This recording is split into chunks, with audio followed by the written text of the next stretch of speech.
In the last video, we talked about the standard and non-standard cases of parabolas and how we would manipulate our knowledge of the standard case to solve non-standard problems, like we did with the circle problem in the last video. We're going to do a problem now about the non-standard parabola. You have this in your practice sheet, at least we did in our practice sheet. Find the focus, directrix, and axis of the parabola y equals x squared minus 2x plus 3. We're going to use the same techniques as we did in the last video.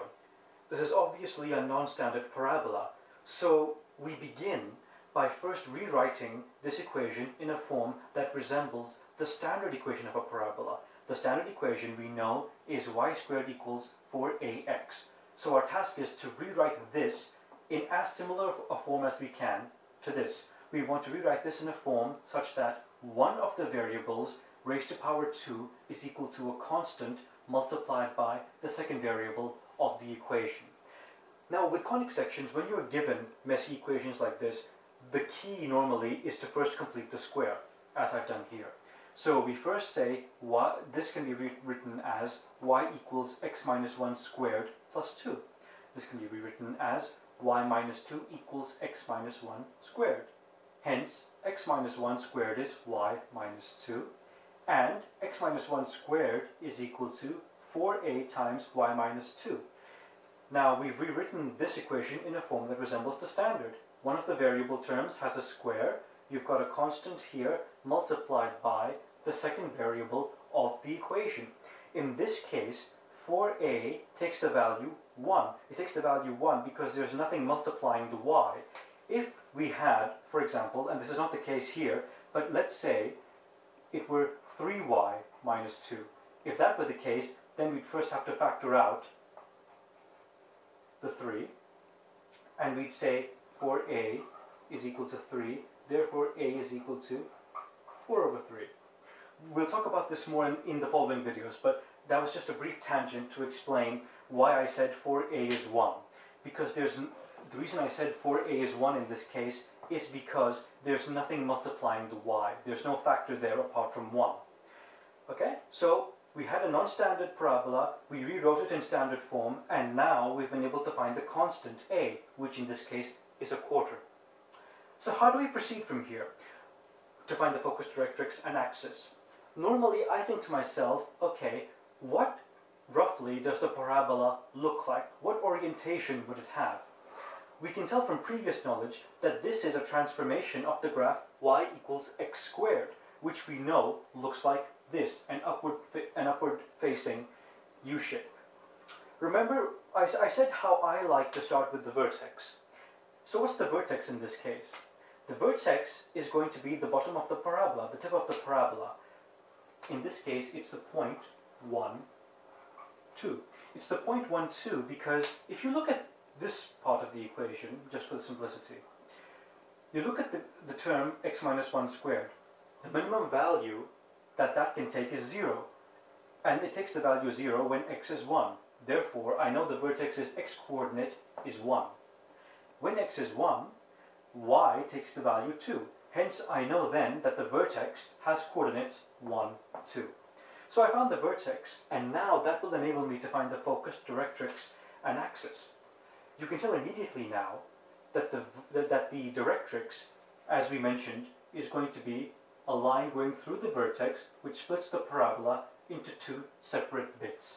In this case, we know it's a vertical line. We know it's vertical because, as we mentioned, the parabola in this case is upward facing. It needs a straight line to go through it, a vertical line, sorry, to go through it and split it into two separate parts.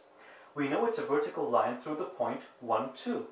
Hence, because it's vertical, we know its equation is x equals something, and we know it's 1 because it goes through the point 1, 2. So now we found the axis. What about the focus? Remember, we said the focus is always a units away from the vertex in the interior of the parabola on the axis. Okay, so in this case, it's going to be, just marking that space, it's going to be a units above the point 1, 2. That's where the focus is going to be. We know that a is a quarter from our working out here. Hence, what are the coordinates of the focus now, you may ask? Well, if it's a units above the point 1, 2 along the axis of the parabola, the focus is going to be 1, 2 plus 1 over 4, because it's quarter of a unit above the vertex, and hence it's 1, 9 over 4. That's your focus. Now, for the directrix. We said previously that the directrix is perpendicular to the axis, okay? So the axis here is vertical. The directrix, therefore, will be horizontal. So let's just have a very rough drawing here. I know this is not to scale, but you'll see what I'm getting at. It's going to be a horizontal line perpendicular to the axis. That's what it's going to look like, roughly. What's the equation of this directrix? We said previously that the directrix is a units away from the vertex, but in the exterior of the parabola. It's not inwards, it's outwards. So, I know this is obviously not to scale, but let's say this is the distance A. This is a line which goes through the point that is 1/4 of a unit below the point 1, 2. Therefore, the directrix, which we know is horizontal, so it's going to be y equals something. It's going to be y equals 2 minus 1 over 4, which is equal to 7 over 4. We know that because it goes through the point 1, 7 over 4, because that's the point that's 1/4 of a unit below 1, 2. And if a horizontal line goes through 1, 7 over 4, the equation is going to be y equals 7 over 4. Okay, that solves this problem. Now, don't worry if you don't understand it as yet. It does take a little bit of practice, and we will do 2 more problems before we leave the topic of parabolas. But even if you still don't understand them, as I said in the first video, the key is focus. The key is practice and focus. You have to practice these problems, go to your tutors, and go to your friends who were quite helpful towards me, and practice these problems, and you'll soon come to realize that they're not really that bad once you get the hang of them. We're going to do now 2-3 more problems before we finish on parabolas. Thanks for listening.